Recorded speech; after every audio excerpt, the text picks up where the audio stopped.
ओम नमः शिवाय, ओम नमः शिवाय, ओम नमः शिवाय।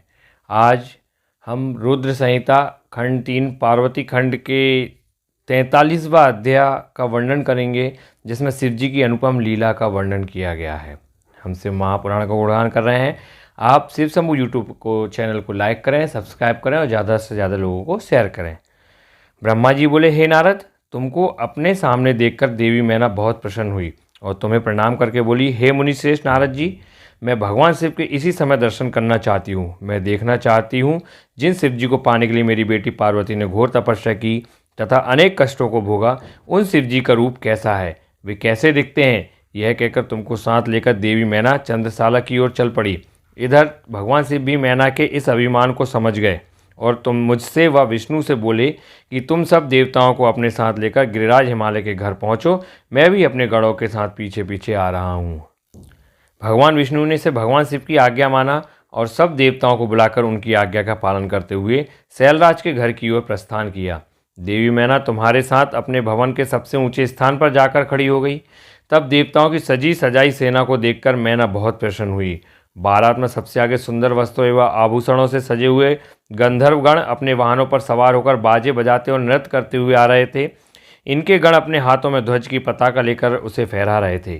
साथ में स्वर्ग की सुंदर अप्सराएं मुग्ध होकर नृत्य कर रही थी। उनके पीछे वसु आ रहे थे।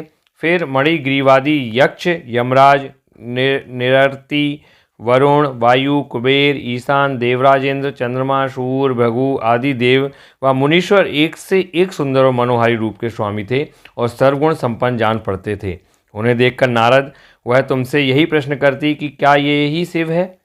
तुम मुस्कुराकर यह उत्तर देते कि नहीं, ये भगवान शिव के सेवक हैं। देवी मैना यह सुनकर हर्ष से विभोर हो जाती कि जब उनके सेवक इतने सुंदर और वैभवशाली हैं तो वे स्वयं कितने रूपवान और ऐश्वर्य संपन्न होंगे। उधर दूसरी ओर भगवान शिव, जो कि सर्वेश्वर हैं, उनसे भला जगत की कोई बात कैसे छिप सकती है। वे देवी मैना के हृदय की बात तुरंत जान गए और मन ही मन उन्होंने उनके मन में उत्पन्न अहंकार का नाश करने का निश्चय कर लिया। तभी वहाँ से, जहाँ मैना और नारद तुम खड़े हुए थे, श्रीहरि विष्णु पधारे। उनकी कांति के सामने चंद्रमा की कांति भी फीकी पड़ जाती है। वे जलंधर के समान श्याम तथा चार भुजाधारी थे और उन्होंने पीले वस्त्र पहन रखे थे। उनके नेत्र कमल दल के समान सुंदर व प्रकाशित हो रहे थे। वे गरुड़ पर विराजमान थे। शंख चक्र आदि उनकी शोभा में वृद्धि कर रहे थे। उनके सिर पर मुकुट जगमगा रहा था और वक्ष स्थल में श्रीवत्स का चिन्ह था। उनका सौंदर्य अप्रतिम तथा देखने वाले को मंत्रभूत करने वाला था। उन्हें देखकर देवी मैना के हर्ष की कोई सीमा नहीं रही और वे तुमसे बोली कि जरूर ये ही मेरी पार्वती के पति भगवान शिव होंगे। नारद जी देवी मैना के वचनों को सुनकर आप मुस्कुराए और उनसे बोले कि देवी, ये आपकी पुत्री पार्वती के होने वाले पति भगवान शिव नहीं, बल्कि क्षीर सागर के स्वामी और जगत के पालक श्रीहरि विष्णु है। ये भगवान शिव के प्रिय हैं और उनके कार्यों के अधिकारी भी हैं। हे देवी गिरिजा के पति भगवान शिव तो संपूर्ण ब्रह्मांड के अधिकारी हैं। वे सर्वेश्वर हैं और वही परम ब्रह्म परमात्मा है। वे विष्णु जी से भी बढ़कर हैं। तुम्हारी ये बातें सुनकर मैना शिव जी के बारे में बहुत कुछ सोचने लगी कि मेरी पुत्री बहुत भाग्यशाली और सौभाग्यवती है, जिसे धन, वैभव और सर्वशक्ति संपन्न पर वर मिला है। यह सोचकर उनका हृदय हर्ष से प्रफुल्लित हो रहा था। वे शिव जी को दामाद के रूप में पाकर अपने कुल का भाग्योदय मान रही थी। वे कह रही थी कि पार्वती को जन्म देकर मैं धन्य हो गई। मेरे पति गिरिराज हिमालय भी धन्य हो गए। मैंने उनके तेजस्वी देवताओं के दर्शन किए। इन सभी के द्वारा पूज्य और इन सबके अधिपति मेरी पुत्री पार्वती के पति हैं। फिर तो मेरे भाग्य सर्वथा सराहने योग्य हैं। इस प्रकार मैना अभिमान में आकर जब यह सब कह रही थी, उसी समय उसका अभिमान दूर करने के लिए अपने अद्भुत रूप वाले गणों को आगे करके शिव जी भी आगे बढ़ने लगे। भगवान शिव के सभी गण मैना के अहंकार और अभिमान का नाश करने वाले थे। भूत, प्रेत, पिशाच आदि अत्यंत क्रूप गणों की सेना सामने से आ रही थी। उनमें से कई बवंडर का रूप धारण किए थे। किसी की टेढ़ी सूंड थी, किसी के होंठ लंबे थे, किसी के चेहरे पर सिर्फ दाढ़ी मूछें ही दिखाई दे रही थी। किसी के सिर पर बाल नहीं थे तो किसी के सिर पर सिर्फ दाढ़ी मूछें ही दिखाई देती थी। किसी के सिर पर बाल नहीं थे तो किसी के सिर पर बालों का घना जंगल था। किसी की आंखें नहीं थी, कोई अंधा था तो कोई काणा। किसी के बालों का घना जंगल था, किसी की तो नाक ही नहीं थी। कोई हाथों में बड़े भारी भारी मुदगर लिए था तो कोई औंधा होकर चल रहा था। कोई वाहन पर उल्टा होकर बैठा हुआ था। उनमें कितने ही लंगड़े थे, किसी ने दंड और पास ले रखे थे। सभी शिवगण अत्यंत क्रूप और विकराल दिखाई देते थे। कोई सींग बजा रहा था, कोई डमरू, तो कोई गोमुख को बजाता हुआ आगे बढ़ रहा था।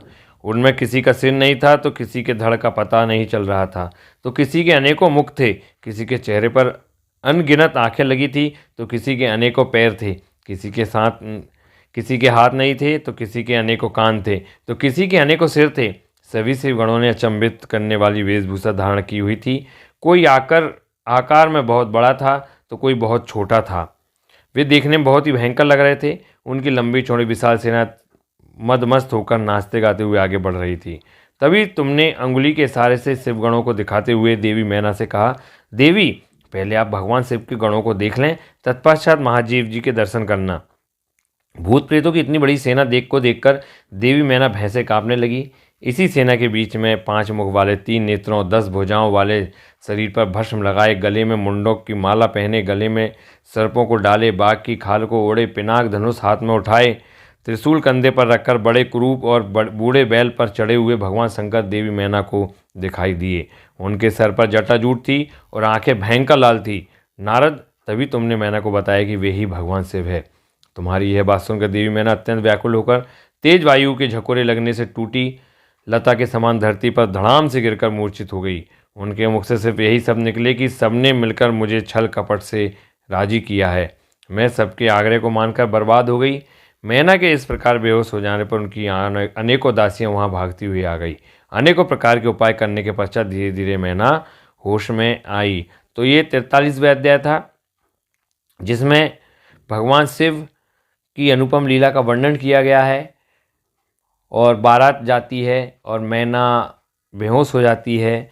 तो इन सभी का वर्णन 43वें अध्याय में किया गया है। हम आगे देखें 44वां अध्याय, जिसमें मैना का विलाप एवं हट का वर्णन किया गया है। आप ऐसे ही सुनते रहिए। ओम नमः शिवाय, ओम नमः शिवाय, ओम नमः शिवाय।